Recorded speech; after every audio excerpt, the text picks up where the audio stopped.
తెలంగాణ ప్రజలారా అందరికీ నమస్కారం. నేను మీ కట్టా కార్తీక్.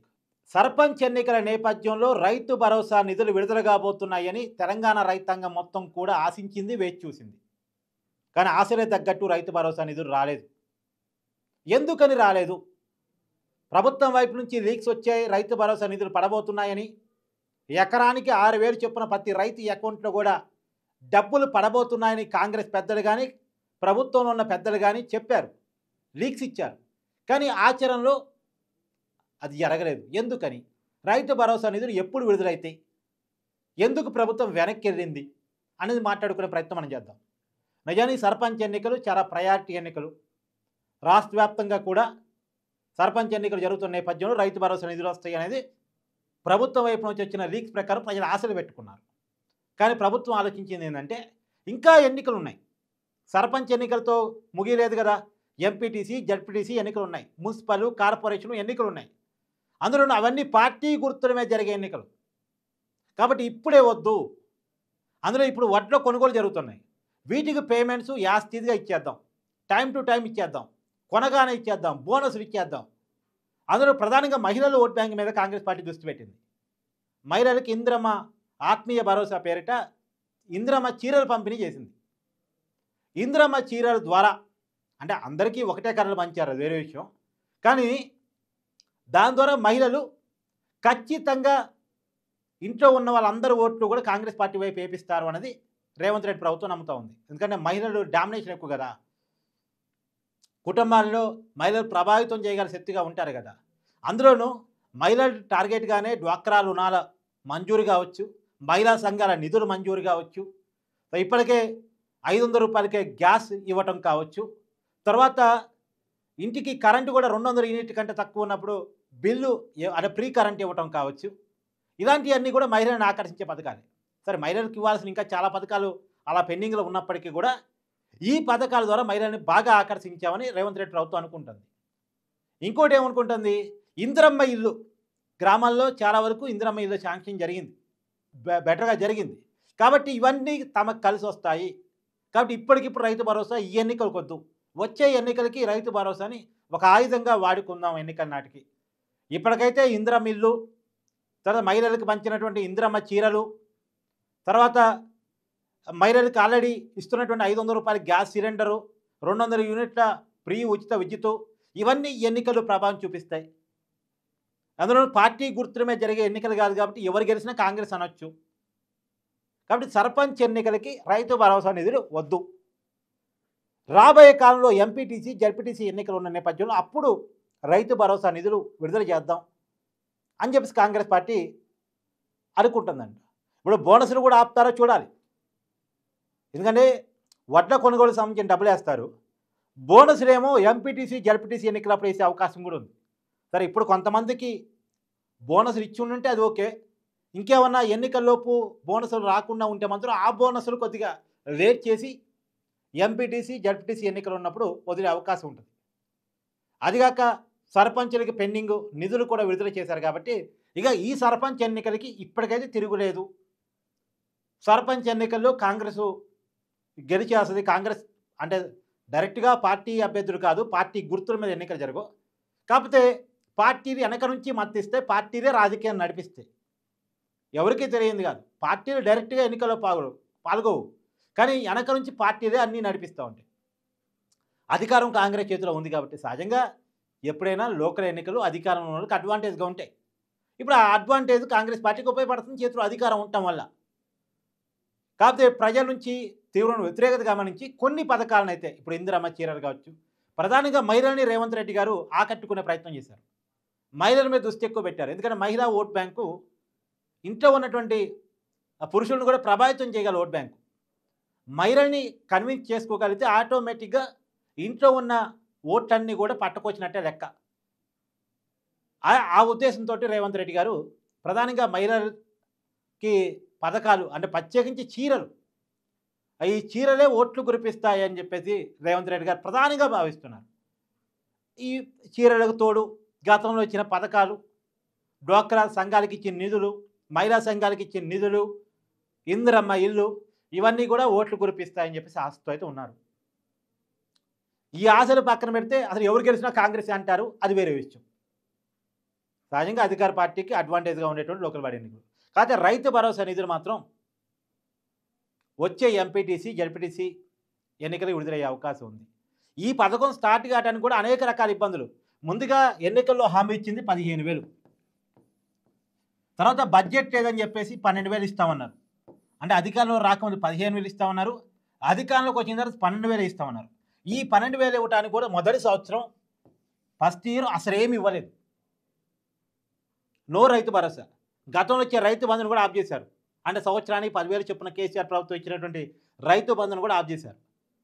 తర్వాత కాలంలో జనవరి 26 నాడు కొడంగల్ నియోజకవర్గంలో రేవంత్ రెడ్డి గారు నేను ఈ పథకాన్ని ప్రారంభిస్తున్నా అని చెప్పారు. కానీ జనవరి 26లో స్టార్ట్ కాలేదు. అది చిన్నగా లేట్ అవుతూ దఫదఫాలుగా వస్తూ పోయినసారి జూన్లో మాత్రం 12,000 రూపాయలు 6,000 రూపాయలు 6+6 కదా, 6+6 కదా, ఒక 6 అయితే ఇప్పటికి పడుంది, ఇంకొక 6 పడాల్సినటువంటి అవసరం అయితే ఉంది. ఈ 6,000 మేబీ ఈ డిసెంబర్ చివరిలో కానీ జనవరిలో కానీ వేసేటువంటి అవకాశం ఉండొచ్చు. ఎంపీటీసీ, జడ్పీటీసీ ఎన్నికలకి దగ్గరకు వస్తాయి అనుకున్నాగా ఆ సమయంలో ఈ 6,000 రూపాయలు విడుదల చేస్తారనేది తెలియ వస్తున్నటువంటి అంచనా ఇప్పుడు కాంగ్రెస్ పార్టీ పెద్దల వైపు నుంచి, ప్రభుత్వం వైపు నుంచి వస్తున్నటువంటి లీక్స్.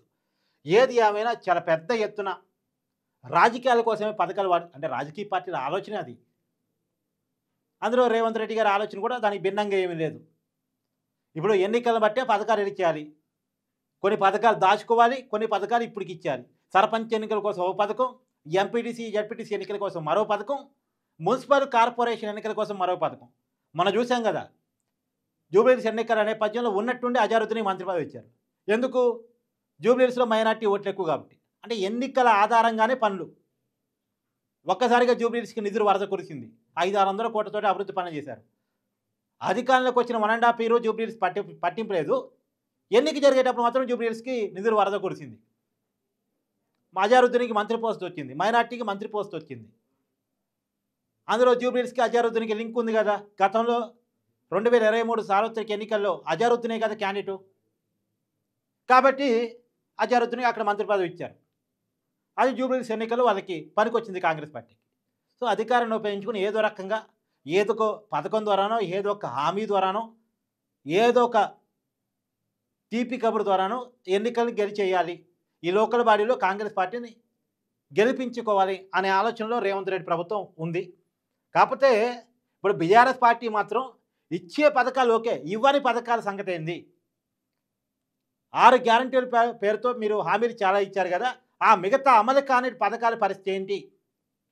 మరి నిజానికి ఈ రైతు భరోసాలు కూడా వ్యవసాయ కూలీలకు ఇవ్వాలి.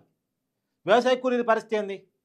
రైతులతో పాటు కౌలు రైతులకి, వ్యవసాయ కూలీలకు కూడా ఇస్తామన్నది కాంగ్రెస్ పార్టీ హామీ. కౌలు రైతుల సంగతి ఏంది? వ్యవసాయ కూలీల సంగతి ఏంది? వాళ్ళకి ఎప్పుడు ఈ పథకాన్ని స్టార్ట్ చేస్తున్నారు అని బీఆర్ఎస్ పార్టీ అడుగుతుంది. సరే, ఇప్పటికైతే ఈ సర్పంచ్ ఎన్నికలు, ఎంపీటీసీ ఎన్నికలు కొద్ది గట్టెక్కినట్టే. ఎందుకంటే ఆల్రెడీ రేషన్ కార్డు ఇవ్వటం కాంగ్రెస్ పార్టీ కొంత ప్లస్ అయింది.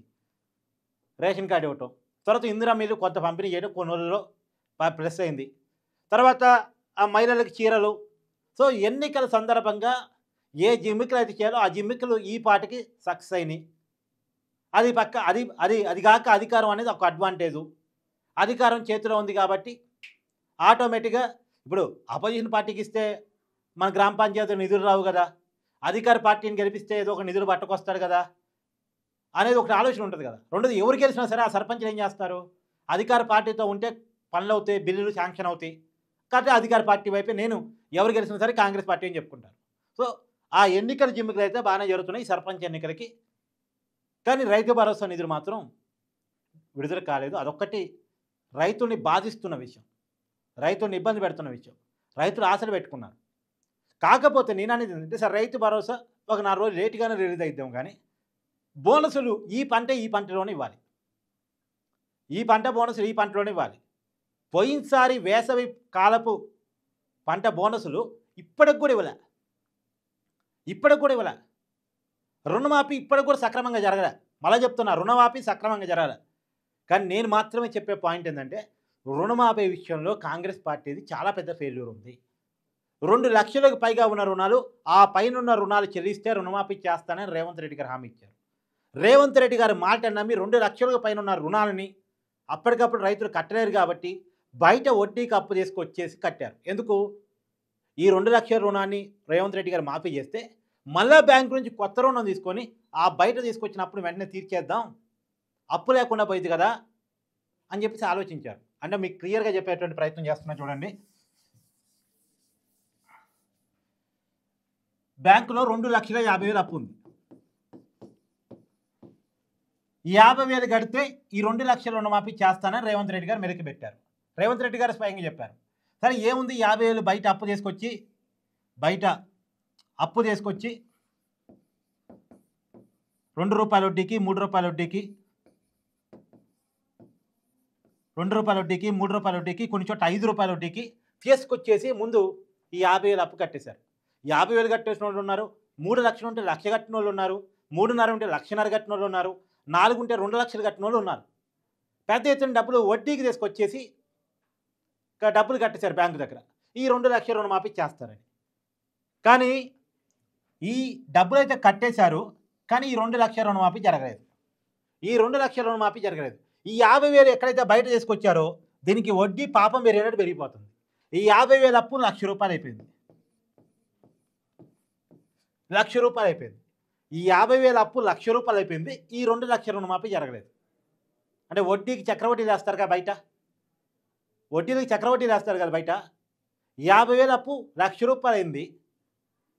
ఈ అప్పు తీరలేదు. రైతు అప్పట్లో అనుకుంది ఏంటంటే ఈ 50,000 కట్టేస్తే ఈ 2 లక్షలు మాఫీ చేసేస్తే అంటే మొత్తం బ్యాంకులో అప్పు లేకుండా పోద్ది. అప్పుడు బ్యాంకు నుంచి మరొక 2 లక్షలు అప్పు తీసుకుంటే, లేదు 1,00,000 అప్పు తీసుకున్నా ఈ 50,000 తీర్చేయచ్చు, మిగతా కొంత డబ్బులు మిగులుతాయి చేతులకు రైతుకి. ఎందుకంటే బ్యాంక్ ఇంట్రెస్ట్ తక్కువ కదా, రూపాయి కంటే తక్కువ వడ్డీకి ఇస్తున్నారు కదా. కాబట్టి బయట అప్పు తీర్చేయచ్చు, వెంటనే లోన్ తీసుకొని, ఏది 2 లక్షల రుణమాఫీ కానీ కొత్త అప్పు తీసుకొని చేతిలో కూడా కొంత డబ్బులు ఉంటాయి అనేది రైతు ఆలోచన. కానీ రైతు ఆలోచనకి రివర్స్లో ఈ 2 లక్షల రుణమాఫీ కాకపోవటం ఫలితంగా ఇప్పుడు ఈ 2 లక్షలతో పాటు ఇప్పుడు ఈ 1,00,000 అదనమైంది. ఈ 1,00,000 పెరుగుతూనే ఉంది. పాపం పెరిగినట్టు వడ్డీ పెరుగుతూనే ఉంది. చివరికి అప్పు పేరకపోయి రైతు ఆత్మహత్య చేసుకోవాల్సిన పరిస్థితులు పడే పరిస్థితి. ఎంత దారుణం చూడండి. అంటే ప్రభుత్వం మాట తప్పితే, ప్రభుత్వాన్ని నమ్మితే రైతుల పరిస్థితి ఎలా అవుద్ది అంటానికి ఇది ఒక ఎగ్జాంపుల్. సరే, ఆ రుణమాఫీ మిగిలిపోయింది చేయాలి రేవంత్ రెడ్డి గారు చెప్పిన మాట ప్రకారం. అసలు రాజశేఖర రెడ్డి గారు చేసినట్టు, గతంలో ఉమ్మడి రాష్ట్రంలో కాంగ్రెస్ పార్టీ చేసినట్టు ఎంత అప్పు ఉంటే ఎందుకు 2 లక్షల వరకు చేసేస్తే అయిపోయేది. ఎంత అప్పు ఉన్నా సరే మీరు హామీ ఇచ్చిన వరకు 2 లక్షల వరకు రుణమాఫీ చేసి ఉంటే మిగతా అప్పు రైతు చిన్నగా కట్టుకునేవాడు. ఈ ప్రైవేట్ అప్పులు చేయాల్సిన పరిస్థితి ఉండేది కాదు కదా. ఏది ఏమైనా రైతు మాత్రం చాలా ఇబ్బందుల్లో పడ్డాడు. తాత్కాలికంగా బోనసులు, రైతు భరోసాలు ఇవన్నీ మళ్ళీ ఇప్పుడు కొట్టేపించుకోవడానికి మనకు వస్తాం, కానీ అంతిమంగా రైతు మాత్రం ఇబ్బందుల్లో పడ్డాడు. ఇది నా భావన. మీ అభిప్రాయం కూడా కరెక్ట్ అనిపిస్తే కామెంట్ రూపంలో తెలియజేయండి. Thank you.